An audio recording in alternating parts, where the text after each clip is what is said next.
We got it, boys. We got him.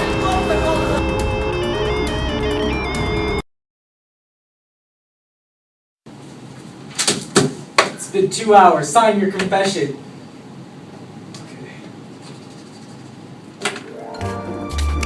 Hey, what's up? You trying to buy this car? To be honest, it's looking kind of nice. Hey, it's hella fast. I mean, you can get you 0 to 60 in like 4 seconds.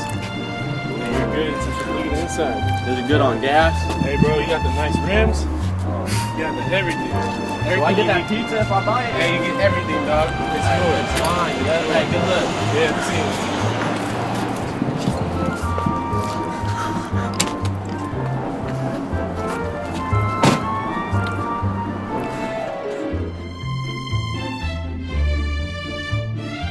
Miranda versus Arizona 384 U.S. 436 1966. Statement of the case. This was an appeal from the conviction of kidnapping and rape. At the outset, it is well to note exactly what is required by the court's new constitutional code of rules for confessions. The foremost requirements upon which later admissibility of confession depends is that a fourfold warning be given to a person in custody before he is questioned, namely that he has the right to remain silent, that anything he says may be used against him, that he has a right to have present an attorney during the questioning, and that, if indigent, he has a right to a lawyer without charge. To forego these rights, some affirmative statements of rejection is seemingly required, and threats and tricks of cajolings to obtain the waiver are forbidden. If, before or during questioning, the suspect seeks to invoke his right to remain silent, interrogation must be foregone or cease a request for counsel. Brings about the same result until a lawyer is procured. Finally, there is a miscellany of minor directives.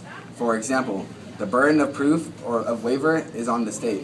Admission and exploratory statements are treated just like confessions. Withdrawal of a waiver is always permitted, and so forth. The issues.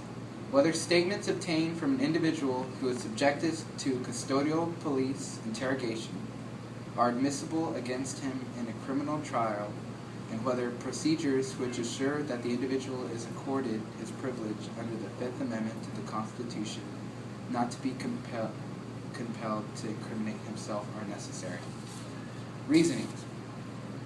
When a person is taken into custody or otherwise deprived of his freedom, the following warnings must be given. He has a right to remain silent, that everything he says can be used against him in a court of law, that he has a right to have an attorney present, and if he cannot afford an attorney, one will be appointed to him. The Fifth Amendment privilege against self-incrimination is jeopardized when a person is taken into custody or otherwise deprived of his freedom. Once these warnings have been given, a person may knowingly and intelligently waive his rights and agree to answer questions or make a statement. No evidence obtained as a result of interrogation can be used against a person unless the prosecution has shown that the person have been informed of his rights. If a person indicates a desire to remain silent or to have an attorney present at any time during questioning, interrogation must cease or cease until an attorney is present. The admissibility of volunteer confessions or statements is not affected by his decision. If the interrogation continues without the presence of attorney, the state has a heavy burden to demonstrate that the defendant knowingly and intelligently waived his privilege. A valid waiver is not presumed simply from silence. Warnings are judicial prophylactic to protect the fundamental right against compelled self-incrimination because of the oppressive nature of station house questioning. This case does not hamper police officers in investigating crimes against because general on the scene questioning is not affected. In summary of Miranda versus Arizona, 1966, Miranda, the defendant, was arrested and taken to the police station where officers questioned him for 2 hours.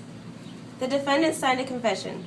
The confession stated that it was made voluntarily and that the defendant had full knowledge of his legal rights. The defendant's confession was used against him at trial and over the defendant's objection. The defendant was convicted of rape and kidnapping. The state Supreme Court affirmed the conviction and the defendant appealed. Incriminating statements made by an individual are only admissible if the following safeguards have been taken, and or when a person is taken into custody or otherwise deprived of his freedom, the following warrants must be given.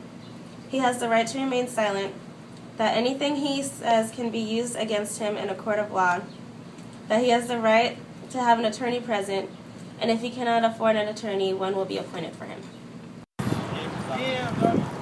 I'm so hungry, I need something to eat in less than 30 seconds.